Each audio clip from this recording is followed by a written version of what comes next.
Hey man, the spot on the map is called Cope's Tunnel. It's one of a couple of places in town where like spooky stuff happens.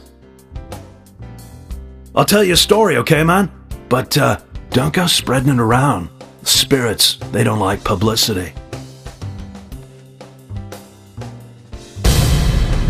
Back when this place was a lumber kingdom, you know, the rockin' 80s, that tunnel was the main connection from the lumber yard to this town.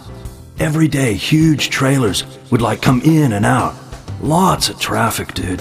Of course, some people were like all up in arms. Save our nature, stop pollution, you know.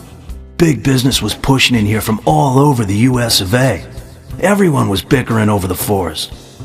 So some of the town people got even more worked up, you know? They started a protest inside the tunnel itself. I guess maybe that was the start of all the bad times. Bad times? Oh yeah, man. Rough stuff and heavy times, man. The conservationists and the lumber workers faced off with each other.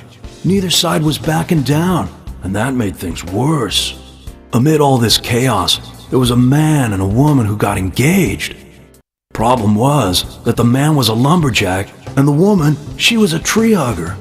They rarely ever fought, but then, one morning, they had a lover's quarrel. People think that her love of nature clashed with his profession, but we'll never know what they really were fighting about that morning. The man shouted, he called her an idiot, and then he stormed out and went to work. If only he had known, that would be the last word he would ever say to her. When he finished his work for the day, he got in his car and drove home. When he got to the tunnel, he saw lantern lights glowing faintly. Those fools, not again. He just thought they were protesting in the tunnel again. And to scare them a little, he decided to speed up.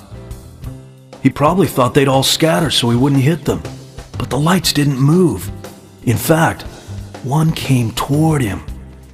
A second later, there was a thud, and the lantern flew up into the air. Slammed on his brakes, too late of course. Then, totally freaked, climbed out to see what had happened. I don't need to tell you who he hit, do I?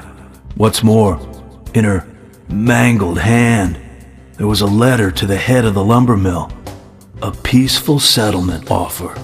The woman had no other relatives other than the man, and the lumber mill took no responsibility for the accident. It was going out of business anyways. What happened to the man then? No one saw him again. Some say he killed himself, or simply just vanished.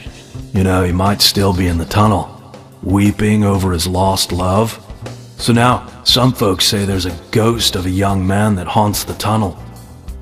I told you it was called Cope's Tunnel, right? Well, check this out. Some people call it Corpse Tunnel now. You better be careful, Mr. FBI, if you go down there by yourself.